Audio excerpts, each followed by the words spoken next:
വാഗ്ദാനം നടത്തുന്ന ചടങ്ങ് അവസാനിക്കാറായി. സ്ഥാനാരോഹണ ചടങ്ങിൻ്റെ ഏതാണ്ട് ദിവ്യപൂജയും മധ്യയുള്ള സ്ഥാനാരോഹണ ചടങ്ങിൻ്റെ പരിസമാപ്തിയിലേക്ക് നാം പ്രവേശിച്ചിരിക്കുകയാണ്. ഏറ്റവും പ്രധാനപ്പെട്ട ഭാഗങ്ങളിലൂടെയാണ് നാം കടന്നുപോയത്. ഇത് കത്തോലിക്ക സഭയിലെ വലിയ ഇടയൻ എല്ലാ ജനത്തിൻ്റെയും മുമ്പിൽ ആ ജനത്തെ സാക്ഷ്യം നിർത്തി സ്ഥാനം ഏറ്റിരിക്കുന്നു എന്ന് പറയാൻ സാധിക്കും. ഇതിനെ തുടർന്ന് അദ്ദേഹത്തിന് നമ്മോട് പറയാനുള്ള വാക്കുകൾ നമുക്ക് കേൾക്കാൻ ശ്രമിക്കാം. അദ്ദേഹത്തിൻ്റെ പ്രസംഗത്തിലേക്ക് പ്രവേശിക്കുകയാണ് ഇപ്പോൾ ഉള്ള അടുത്ത നിമിഷങ്ങളിലെ ചടങ്ങുകളിൽ. Cari fratelli cardinali, fratelli nell'episcopato e nel sacerdozio, distinte autorità, membri del corpo diplomatico, un saluto ai pellegrini venuti in occasione del giubileo dei confraternite. എല്ലാവരെയും അഭിസംബോധന ചെയ്യുകയാണ്. ഇവിടെ രാഷ്ട്രങ്ങളെ പ്രതിനിധീകരിച്ച് വന്നിട്ടുള്ള ആളുകൾ, കർദിനാളന്മാർ, മെത്രാന്മാർ, അതുപോലെ തന്നെ എല്ലാവരെയും ഞാൻ അഭിസംബോധന ചെയ്യുന്ന എല്ലാവർക്കും എൻ്റെ വന്ദനം എന്നാണ് അദ്ദേഹം പറഞ്ഞത്. സലൂട്ടോ തൂത്തി വോയ് എന്ന് പറയുന്ന നിങ്ങളെല്ലാവരെയും ഞാൻ അഭിവാദനം ചെയ്യുന്നെന്നുള്ളത്. In questi ultimi giorni ഞങ്ങളുടെ വിശുദ്ധ അഗസ്റ്റീനോസിന്റെ വാക്കുകൾ ഉദ്ധരിച്ചുകൊണ്ടാണ് അദ്ദേഹം ഈ പ്രസംഗം ആരംഭിച്ചത്. ഞങ്ങൾ അങ്ങിൽ വിലയം പ്രാപിക്കുന്നത് വരെ ഞങ്ങൾക്ക് സമാധാനമുണ്ടാകുകയില്ല എന്ന അഗസ്റ്റിന്റെ വാക്കുകൾ ഉദ്ധരിച്ചുകൊണ്ടാണ് അദ്ദേഹം ഇപ്പോൾ തന്റെ പ്രസംഗം ആരംഭിച്ചത്. നമുക്കറിയാം, ഫ്രാൻസ് ലയോ പാപ്പ ഈ അഗസ്റ്റീനിയൻ സഭാംഗം ആണ്. അഗസ്റ്റിന്റെ വാക്കുകൾ ഉദ്ധരിച്ചുകൊണ്ട് തുടങ്ങുന്നു: ഞങ്ങളുടെ ഹൃദയങ്ങൾ നിനക്കായി സൃഷ്ടിക്കപ്പെട്ടിരിക്കുന്നു, ഞങ്ങളുടെ ഹൃദയങ്ങൾ നിന്നിൽ വിലയം പ്രാപിക്കുന്നത് വരെ അസ്വസ്ഥമായിരിക്കുന്നു എന്ന് പറഞ്ഞിട്ട് nella certezza che il Signore non abbandona mai il suo popolo, lo raduna quando è disperso. കർത്താവ് ഒരിക്കലും തൻ്റെ ജനത്തെ ഉപേക്ഷിക്കുകയില്ല. അവർ ചിതറിപ്പോയെങ്കിലും അവരെ കൂട്ടിക്കൊണ്ടുവരാനായി കർത്താവ് എപ്പോഴും തൽപരനാണ് എന്ന് പറയുന്നു.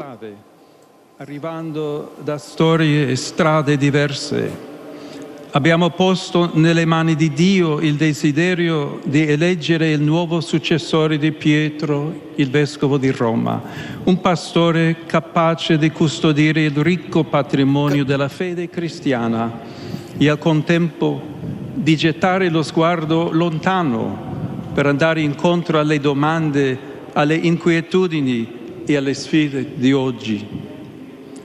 Accompagnati dalla vostra preghiera, നമ്മൾ ഈ ദിവസങ്ങളിൽ പുതിയ ഇടയനെ തിരഞ്ഞെടുക്കുന്ന പരിപാടിയിലായിരുന്നു. അത് കർത്താവിൻ്റെ കരങ്ങളിലേക്ക് നമ്മളെ തന്നെ നാം വെച്ചുകൊടുത്തു. അതിൻ്റെ അനന്തരഫലമായിട്ടാണ് ഇന്നത്തെ ഈ ചടങ്ങുകൾ നടക്കുന്നത്. Sono stato scelto senza alcun merito e con timore e tremore vengo a voi come un fratello che vuole farsi servo della vostra fede e della vostra gioia. ഞാൻ തിരഞ്ഞെടുക്കപ്പെട്ടത് നിങ്ങളുടെ മുമ്പിൽ നിൽക്കുന്നത് വളരെയേറെ വിറയലോടുകൂടിയാണ്. അത്ര എളുപ്പമുള്ള ഒരു ശുശ്രൂഷ അല്ല എന്നുള്ളത് എനിക്ക് വ്യക്തമായി അറിയാം. അതുകൊണ്ട് നിങ്ങളുടെ മുമ്പിൽ ഞാൻ വിറയലോടുകൂടി നിൽക്കുന്നു. എന്നെ നിങ്ങളുടെ പ്രാർത്ഥനകൾ വഴിയായിട്ട് ബലപ്പെടുത്തണമേ എന്നുള്ളതാണ് എനിക്ക് ആദ്യമായി പറയാനുള്ളത്. Che ci conduce sul lago di Tiberiade, lo stesso dove Gesù aveva iniziato la missione ഈ തിബേരിയ കായലിന്റെ തടാകത്തിന്റെ അടുക്കലേക്ക് കൊണ്ടുപോവുകയാണ്. ഇന്നത്തെ സുവിശേഷത്തിൽ പറഞ്ഞിരുന്നത് പോലെ തിബേരിയാസ് വശത്താണ് അവർ പത്രോസും മറ്റു കൂട്ടരും നിന്നത്. അവർക്ക് dopo la risurrezione tocca proprio a loro portare avanti questa missione, gettare sempre e nuovamente la rete per immergere nelle acque del mondo la speranza del Vangelo, navigare nel mare della vita perché tutti possano ritrovarsi nell'abbraccio di Dio. Come può Pietro portare avanti അതായത് questo ഈ തിബേരിയ കടലിൻ്റെ അല്ലെങ്കിൽ തടാകത്തിൻ്റെ തീരത്ത് നിൽക്കുക എന്ന് പറഞ്ഞു കഴിഞ്ഞാൽ ആ തടാകത്തിലേക്ക് പ്രവേശിക്കുക എന്നും ആ ജലത്തിൻ്റെ മുകളിലൂടെ ആയിരിക്കുക എന്നതും ആണ്.